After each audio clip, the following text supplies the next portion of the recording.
श्री स्वामी समर्थ. शारदीय नवरात्र लवकर सुरू होणार आहे. शारदीय नवरात्र उत्सव लवकरच सुरुवात होणार आहे. तर 3 ऑक्टोबर ते 11 ऑक्टोबरपर्यंत आई भगवतीची जास्तीत जास्त सेवा करायची आहे.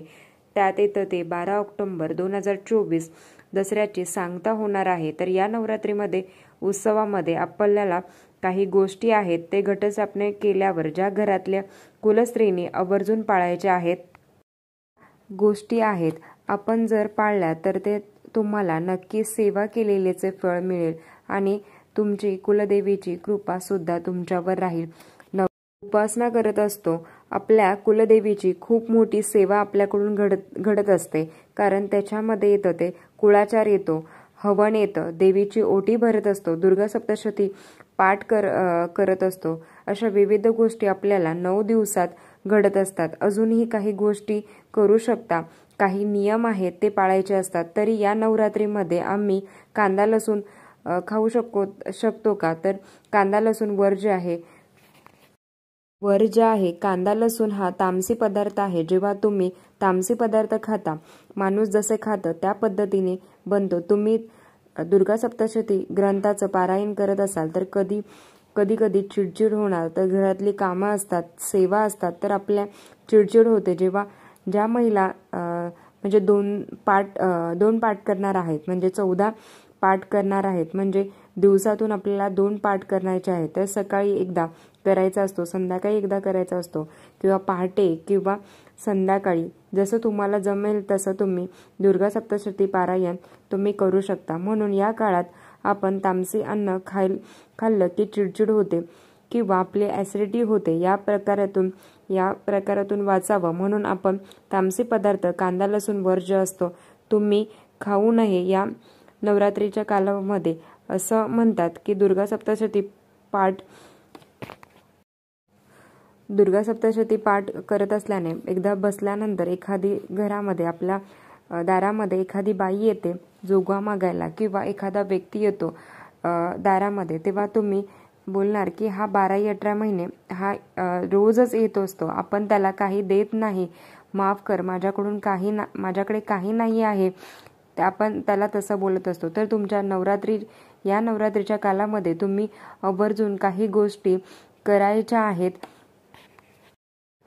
घरात जो कोणी येणार आहे, म्हणजे तो आपला दुश्मन असला किंवा आवडता असला किंवा न आवडता असला, तरी त्या व्यक्तीला जरी तुमच्या दारात आला तरी तुम्ही न खाता पाठवू नका.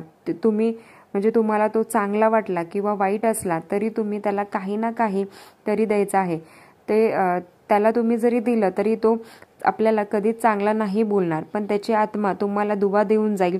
जरी तुमच्या घरात कामवाले ताई असल्या किंवा एखादी मुलगी असली किंवा एखादी सुवासिनी तुमच्या घरात जरी आली, तिचा तरी आदर सत्कार करायचा आहे.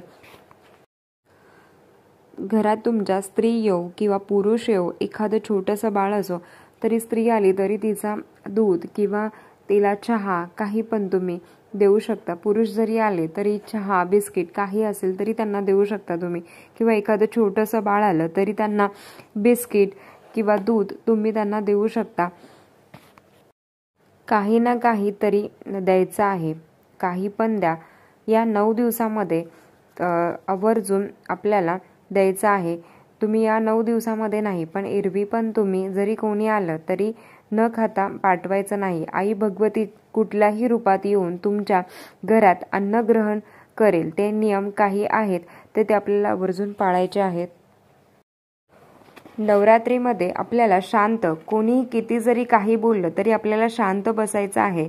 तर जे शनी ऋतू आहेत ते आपल्याला त्रास देत असतात, ते ठाम मांडून बसलेले आहेत. हिचं आपण काम होऊन देणार नाही, हिची जी आपण कुठलीही सेवा आहे ती व्यवस्थित होऊन देणार नाही. मग मग आपल्याला त्रास देतात. मग त्रास म्हणजे काय, तर आपली चिडचिड वाढते, मुलांवर चिडतो, मुलं आपल्यावर चिडतात, नवरा बायकोची भांडणं होतात. या 9 दिवसामध्ये मनावर ताबा. माझ्यामुळे जरी काही कटकट होणार असेल तरी मी शांत राहणार आहे. समोरच्यामुळे पण घरात कटकट होणार असेल तर मी शांत राहणार आहे. या 9 दिवसामध्ये या 9 दिवसामध्ये शांत राहायचं आहे, याची आपल्याला काळजी घ्यायची आहे. पण कधी कधी स्त्रियांचा आदर करावा, अपमान करू नये. नवरात्रीच्या कालावधीमध्ये कुठलीही स्त्री असो, जरी घरातली स्त्री असो किंवा तुमच्या कामामध्ये जरी काही स्त्री आली असेल तर तिचा अपमान करू नये. घरातल्या स्त्रियेचा अपमान तर करूच नये. ती सेवा करणार आहे, आपल्या घरासाठी स्वतःसाठी काही करणार नाही आहे, म्हणून तिचा आदर मान सन्मान करायचा असतो. तिच्यासाठी काही करू नका, पण वाईट बोलू नका. काही घरांमध्ये बायका सेवा करत असतात तर त्यांचे नवरे त्यांच्यासाठी साडी आणत असतात किंवा गजरा आणत असतात किंवा उपवासाचे काही पदार्थ असतात ते खायला आणतात. तर बऱ्याचशाच गोष्टी तुम्ही कराव्या. मला काही अपेक्षा तुम्ही कराव्या, ते दुखावली जाणार नाही आहे. चालता बोलता जे टोमणे मारता किंवा मग ती आई असो, बहीण असो, कोणाची मुलगी असो, तर तिचा कोणाचा पण अपमान होणार नाही, ह्याची आपल्याला काळजी घ्यायची आहे. या नवरात्रीच्या कालावधीमध्ये एक जरी मुलगी असेल तरी ती तुम्ही भाग्यवान आहात. कन्यापूजन करत असता तर तुम्ही रोज घरातल्या मुलीचं कन्यापूजन करावं. जिला मासिक धर्म येत नाही, तिच्या आधीची मुलगी असते, ती कन्या असते. सकाळी करा, दुपारी करा, संध्याकाळी करा, जसं तुम्हाला जमेल तेव्हा, तुम्हाला कधी पण जमेल तेव्हा तुम्हाला पूजन करायचं आहे. तर पूजा काय करायची, तर हळदी कुंकू अक्षदा लावायचा आहे आणि आपल्याला पाय धुवायचे असतात. कन्याचे पाय धुवायचे असतात. तिच्या पाया पडायचं असतं. तिला एक फळ किंवा दूध म्हणून तिला फळ किंवा तुम्ही दूध देऊ शकता. ती माझी लक्ष्मी आहे. नवरात्रीमध्ये आपण देवीच्या 9 रुपयाची पूजा करत असतो. काही ठिकाणी अष्टमीला तर नवमीला कन्यापूजन करायची प्रथा असते. ते कारण जर तुम्ही रोज तुमच्या घरातल्या कन्यापूजन जरी केलं, म्हणजे तुमच्या घरातल्या मुलीचं जरी रोज कन्यापूजन केलं, ज्या मुलीला मासिक धर्म येत नाही तिचं कन्यापूजन करत असतात. आपल्या मुलीला उष्ट खायला द्यायचं नाही असं शास्त्रात सांगितलं आहे, कारण कधी हे आपल्याकडून होत नाही, पण ती लक्ष्मी असते. संपूर्ण नवरात्रीमध्ये हे करायचं असतं. नवरात्रीमध्ये तरी नियमाचं पालन करावे. नवरात्रीमध्ये आपण शक्तिपीठावर जाऊन सेवा करू शकत नाही. जर तुमच्या जवळपास तुमच्या कुलदेवीचं मंदिर असेल तरी तुम्ही तिथे जाऊन आपल्याला रोज गेलो तर आपल्याला तिथे मंदिरात जायचं आहे. जर तुम्हाला रोज जायचं जमलं नाही तरी तुम्ही एकदा तरी देवीची ओटी भरायची आहे. आपण आपल्या घरात ओटी भरत असतो. अगदी मंदिरात जाऊन, कुठल्याही मंदिरात जाऊन आपल्याला देवीची ओटी भरायची आहे. साडीची ओटी नाही जरी भरली तरी तुम्हाला ब्लाऊज पीसाची ओटी भरायची आहे. या नवरात्रीमध्ये तुम्हाला जेवढी जमेल तेवढी सेवा उपाय करायचा आहे.